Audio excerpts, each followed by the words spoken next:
Shalom, berjumpa kembali kita dalam firman Tuhan. Kita baca Alkitab kita di dalam Injil Lukas pasal yang ke-7, Injil Lukas pasal yang ke-7, ayat yang ke-36 sampai ayat yang ke-50.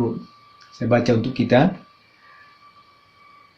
Injil Lukas pasal yang ke-7, ayat yang ke-36 sampai ayat yang ke-50.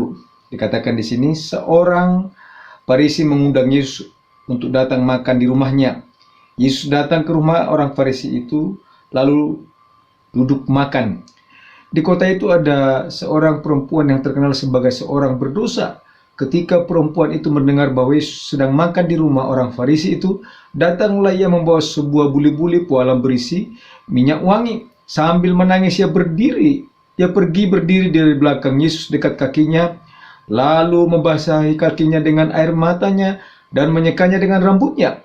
Kemudian ia mencium kakinya dan meminyakinya dengan minyak wangi. Ketika orang Farisi yang mengundang Yesus melihat hal itu, ia berkata dalam hatinya, jikalau ini nabi, tentu ia tahu siapa orang. Saya ulang, jika ia ini nabi, tentu ia tahu siapakah dan orang apakah perempuan yang menjamahnya ini. Lalu ia tahu bahwa perempuan itu adalah seorang berdosa. Lalu Yesus berkata kepada Simon, yang hendak kukatakan kepadamu. Saud Simon, katakanlah guru. Ada dua orang yang berhutang kepada seorang pelepas uang. Yang seorang berhutang 500 dinar, yang lain 50. Karena mereka tidak sanggup membayar, maka ia menghapuskan hutang kedua orang itu. Siapakah di antara mereka yang akan terlebih mengasihi dia? Jawab Simon, aku kira dia yang paling banyak dihapuskan hutangnya. Kata Yesus kepadanya, betul pendapatmu itu. Dan sambil berpaling kepada perempuan itu, ia berkata kepada Simon, engkau lihat perempuan ini? Aku masuk ke rumahmu, namun engkau tidak memberikan aku air untuk membasuh kakiku, tetapi dia membasahi kakiku dengan air matanya dan menyekahnya dengan rambutnya. Engkau tidak mencium aku, tetapi sejak aku masuk, ia tiada dihenti-hentinya mencium kakiku. Engkau tidak meminyaki kepalaku dengan minyak, tetapi dia meminyaki kakiku dengan minyak wangi. Sebab itu aku berkata kepadamu, dosanya yang banyak itu telah diampuni, sebab dia telah banyak berbuat kasih. Tetapi orang yang sedikit diampuni, sedikit juga yang berbuat kasih. Lalu ia berkata kepada perempuan itu, dosamu telah diampuni. Dan mereka yang duduk makan bersama dia berfikir dalam hati mereka, siapakah ia ini sehingga ia dapat mengampuni dosa? Tetapi Yesus berkata kepada perempuan itu, imanmu telah menyelamatkan engkau, pergilah dengan selamat. Puji Tuhan, kita sudah mendengar firman Tuhan, bahwa kita lihat di dalam konteks ini ada tiga onum yang akan kita pelajari sebagai pelayan yang melayani Yesus. Dikatakan, kenapa saya ambil ini? Supaya kita bisa melihat siapa sebenarnya, apakah yang bertitel pendeta atau majelis atau penatua, ya seorang pelayan. Nanti akan kita lihat pelayan di dalam pelayanan, ini judulnya, pelayan di dalam pelayanan. Ya, pelayan itu di dalam gereja itu kita sebut selama ini yang orang yang punya berdasi atau yang punya toga gitu ya. Ya, ternyata tidak seperti itu. Kata pelayan itu adalah hamba. Ya, hamba. Ya, artinya kalau di dalam artinya itu jongos atau keset. Ya, hamba itu bukan yang kita lihat di sini, hamba pelayanin di sini adalah hamba yang bukan yang merasa bisa. Hamba itu adalah orang yang tidak ada artinya sebenarnya. Ya, orang yang tidak ada artinya. Itu yang disebut hamba. Ya, hamba di sini ya adalah orang yang kalau kita lihat di sini bukan orang yang merasa pintar. Yang pertama tadi bukan orang yang merasa bisa, tapi yang kedua orang yang bukan orang yang merasa pintar atau sudah merasa ahli. Ya, tadi saat ini banyak orang yang merasa pintar, banyak orang yang sudah merasa bisa, banyak orang yang sudah merasa ahli dan juga bukan merasa mampu. Ya. Yang Yesus cari saat ini adalah orang yang mau melayani Tuhan. Walaupun di dalam segala keterbatasan, yang penting mau, yang penting rindu untuk melayani di dalam pekerjaan Tuhan, itu hamba. Nanti kita lihat. Ya, ada di sini 3 oknum. Ya, saya sebut pertama Farisi. Ya, Farisi ini adalah orang yang mengundang Yesus, tadi dikatakan seorang Farisi yang mengundang Yesus makan di rumahnya. Perbuatannya bagus dia, ya. Perbuatannya sangat bagus. Tapi kita belajar dulu siapa ini Farisi. Farisi ini adalah golongan para nabi, ya, adalah atau paguyuban, ya, orang-orang yang sering merasa disebut seperti sekarang ini orang-orang sering bernubuat atau orang-orang yang memiliki karunia rohani bernubuat. Kalau di gereja sering kita dengar selama ini adalah orang yang suka berkata, Tuhan berkata kepada saya, atau disebut dengan penyambung lidahnya Tuhan. Ya, itu Farisi. Farisi juga merasa, ya, orang ahli Taurat. Tahu ahli Taurat? Ini adalah bagian dari Farisi. Orang yang merasa intelek.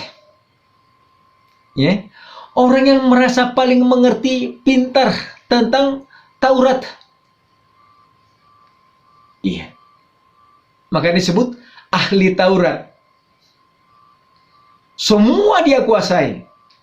Ya. Ya tadi Farisi ini adalah bagian dari ahli Taurat yang merasa pintar, orang intelek. Nanti kalau kita belajar di firman Tuhan, Alkitab itu, ahli-ahli Taurat itu selalu duduknya depan-depan, selalu diperhatikan, selalu merasa dihormati, pengen dihormati. Kalau tidak dihormati mungkin ngambek gitu ya. Ya, ahli Taurat itu orang yang berpengaruh karena Taurat. Orang berpengaruh dalam ada istiadat Yahudi pada saat itu. Ya, orang yang berpegang pada Taurat dan ada istiadat itu ahli Taurat. Jadi dikatakan saking banyak pengaruhnya dia bisa mengundang Yesus datang ke rumahnya. Ini orang Farisi tadi. Apa yang diperbuat? Orang yang pertama ini, orang Farisi ini kepada Yesus, mengundang dan menjamu Yesus untuk makan di rumahnya. Sangat yang bagus, sangat baik, perbuatan yang luar biasa, sosialnya tinggi. Ini perbuatan yang baik. Ya, biasanya orang-orang yang baru mengenal Tuhan itu rohnya menyala-nyala, bertobat sungguh-sungguh, ya. Itu kelihatan dari perbuatan dan pengorbanannya oleh karena kasih. Dia sadari gitu ya bahwa kasih Yesus itu yang mengubah kehidupannya sehingga orang ini bertobat. Tapi kalau kita perhatikan orang Farisi ini mengundang Yesus, ya, menjamu Yesus datang ke rumahnya untuk makan, bukan karena mengalami kasih, tapi karena apa? Karena merasa bisa, karena merasa mampu, banyak hartanya, itu akan kelihatan dari sikapnya. Nanti akan kita lihat, gitu ya. Akan kita lihat. Ya, kenapa? Karena ayat yang ke-39 tadi dikatakan di sana, dia bisa melihat kalau dia ini nabi. Pasti dia tahu siapa wanita ini. Bapak Ibu? Banyak di gereja seperti ini? Banyak. Ya, dikatakan dalam hatinya, kalau ia ini nabi, maksudnya kalau Yesus itu nabi, dia tahu siapa wanita yang datang ini. Ya, tapi perhatikan, perbuatan itu baik. Itu saya sadar itu ya. Waktu mulai terima Yesus, hidupku diubahkan, mulai bertobat sungguh-sungguh. Kelihatan dari buahnya. Kasihnya kepada Tuhan, kasihnya kepada sesama. Tapi Farisi ini berbuat kasih, berbuat baik, melainkan bukan karena kasih, tapi melainkan karena merasa mampu, merasa bisa, karena banyak hartanya itu. Ya, dia berusaha mengukur Yesus, menilai Yesus, bahkan menghakimi. Ya, kalau istilah sekarang itu melecehkan. Ya, Farisi ini memberi karena bisa. Nanti akan kita lihat perbedaannya. Ya, Farisi ini bisa memberi, ya, Farisi ini memberi Yesus makan di rumahnya karena bisa. Ayat yang kedua ada Yudas. Ya, Yudas itu, Yohanes 12 ayat 4 dan 6 dikatakan merasa dia orang yang punya jabatan dalam pelayanan. Murid Yesus, merasa yang dekat dengan Yesus. Kalau tidak dekat dengan Yesus, tidak mungkin dia menjadi bendahara. Merasa kepercayaan dari Yesus, sehingga dibuat dia menjadi bendahara. Merasa dia, saya kan karena bisa, hitung-hitungan. Saya dibuat Yesus melayani di sini karena tahu 2 kali 4 sama dengan 8. Ya. Tapi kita perhatikan yang kata Yudas ini merasa orang yang punya jabatan. Saya sudah lama bersama dengan Yesus 3,5 tahun dalam pelayanan. Apalagi saya ini. Egonya kelihatan gitu ya. Egonya nonjol. Itu sering terjadi di gereja. Merasa orang dekat dengan Yesus. Itu sangat bagus. Tapi jangan sampai membuat kita menjadi batu sandungan terhadap orang lain. Itu pelayan. Justru pelayan sebenarnya membuat orang lain dekat dengan Yesus. Tapi ini tidak. Nah, kenapa nanti saya katakan demikian? Coba nanti kita belajar. Ya, merasa orang kepercayaan sehingga dibuat bendahara. Gak gampang loh di gereja menjadi bendahara.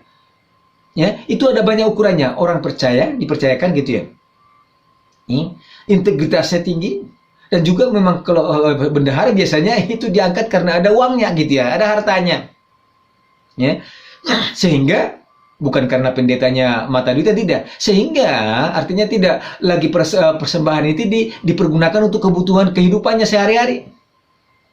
Nah, semuanya tadi bagus gitu ya. Tapi yang kita perhatikan di sini, Yudas ini ternyata seorang pencuri. Ya, dikatakan sebenarnya Yudas ini tidak pantas jadi bendahara. Cocoknya jadi apa? Marketing atau tukang jual obat. Kenapa saya katakan demikian? Karena dikatakan ini ayat 4 dan 6 dikatakan Yudas ini berkata lain di bibir lain di hati. Yudas ini, loh, guru, sayang loh. Tapi Yudas ini saya katakan orang marketing sekarang gitu ya. Coba kalau lihat gitu ya. Obat nomor satu. Ternyata dipakai nggak ada apa-apa. Jadi Yudas ini nggak cocok jadi bendahara sebenarnya. Karena lain di hatinya, kelihatannya usaha perhatian. Ternyata dia enggak. Karena dia mencuri uang persembahan mungkin gitu ya di sana. Ya. Lain di bibir, lain di hati. Katakanlah bila iya, iya. Kalau tidak, jangan. Ya. Bukan berhati tulus, tapi berhati bulus. Banyak tipu daya. Hati-hati, iblis juga memperdaya. Itu Yudas. Tadi dikatakan Farisi, orang yang mengundang Yesus, perbuatannya baik, bagus, orang yang memberikan yang terbaik. Ya, mengundang gitu ya. Mungkin dia diajak teman-temannya, perbuatan baik. Tapi kita pernah perhatikan Farisi ini, dia mengundang Yesus, dia memberikan sesuatu kepada Yesus bukan karena kasih, bukan karena cinta, tapi karena merasa mampu, merasa kaya, baik diundang karena supaya terkenal gitu ya. Juga Yudas tadi kelihatannya rohani gitu ya. Guru sayang, mubanjir ini minyak wangi dituang buang-buang. Lebih bagus dikasih sama orang miskin. Kelihatannya sangat rohani banget. Lo ada seperti ini jemaat, ya wah luar biasa. Tapi ternyata tidak. Di sana dikatakan dia karena suka mencuri. Coba kita perhatikan yang ketiga ini. Yang pertama tadi, orang Farisi yang mengundang Yesus baik. Tapi dia mengundang bukan karena cinta. Bukan karena kasih yang dia alami. Tapi karena dia supaya pamer kepada orang lain. Karena dia ukur Yesus. Dia dikte Yesus. Dia lecehkan, menurut saya lecehkan gitu ya. Yang berikutnya, Yudas tadi merasa dekat dengan Tuhan, merasa murid, merasa punya jabatan di dalam tim itu. Tapi yang ketiga, wanita yang merasa apa? Merasa paling tidak layak. Dia dikatakan terkenal karena dosa. Orang seperti ini biasanya dikucilkan banyak orang. Beda dengan laki-laki. Wanita berzina yang dibawa kepada Yesus menjadi korban. Kenapa kalau ini laki-laki contohnya? Kenapa nggak dikucilkan gitu ya? Wanita seperti itu. Tapi lihat sikapnya. Waktu dia datang, dia menangis dari belakang, merasa tidak layak. Karena dia menyadari betapa besar dosanya. Merasa dia tidak layak, dia nangis. Bukan nangis air mata buaya. Tapi ininya apa? Air mata penyesalan. Ya, menangis dengan rasa penyesalan yang besar. Ya, tapi lihat, bukan cuma hanya nangis, ada perbuatannya. Perbuatannya apa? Minyak yang mahal, harta, materinya dipersembahkan bagi Yesus. Ada pakar mengatakan gaji setahun. Ini dikumpul-kumpul karena wanita ini akan menikah di hari pertama. Pengantin ini akan menaburkan minyak wangi ini di seluruh kamar atau rumah calon pengantin ini. Tapi ternyata waktu dia bertemu dengan Yesus, dia memberikan yang terbaik ini, dia memberikan yang termahal ini, mungkin gaji setahun dipersiapkan gitu ya. Dia taruh dia pecahkan, ditaruh buli-bulinya di kaki Yesus. Coba perhatikan perbandingannya. Meminyaki kaki Yesus tidak ada harganya, tidak ada nilainya jika dibandingkan dengan pertemuannya dengan Yesus sebagai harta yang paling berharga. Ya, itu yang pertama, meminyaki kaki Yesus dengan minyak narwastu itu. Yang kedua, dia menyekanya dengan rambutnya sambil menangis, dia nangis, dia menyesal, dia berikan semuanya, dicurahkan, bahkan menyekanya dengan rambut. Rambut itu kalau wanita, Alkitab mencatat itu kemuliaan. Dia merasa tidak ada harga dirinya lagi. Dia melepaskan segala egonya, dia lepaskan segala ambisinya. Dia tahu bahwa orang yang dia temui ini adalah orang yang bisa mengubah kehidupannya menjadi berarti. Orang sudah cap dia menjadi manusia paling berdosa, tapi di dalam Yesus semua dibuat berubah dan diubahkan menjadi manusia baru. Ya, coba perhatikan ayat yang ke-7 tadi dikatakan. Ya, ayat ke-7 berkata, Yesus berkata, biarkanlah dia melakukan hal ini mengingat ke penguburanku. Yang lain tidak ada Yesus menyinggung itu. Gak ada. Kata penguburanku artinya di sana akan bertemu dengan satu yang disebut tujuan Yesus itu harus mati. Ini loh, wanita ini sudah ceritanya begini. Kalau saya mengartikan gitu ya. Lihat, ini wanita ini sudah tahu bahwasanya akan mati. Mati bagi dosa manusia. Lihat, wanita ini udah sadar loh. Dosa-dosanya. Dia sadar bahwa siapa Yesus sebenarnya. Minyak itu dituangkan ke atas Yesus. Seluruh rumah itu berbau semerbak. Berbau harum karena minyak wangi ini. Perhatikan. Penguburan berbicara kematian. Kematian bentuk seperti pengorbanan. Sebuah pengorbanan. Karena begitu besar kasihnya kepada wanita ini. Kepada saudara dan saya. Sehingga dia berkata, biarkan dia melakukan itu. Ya?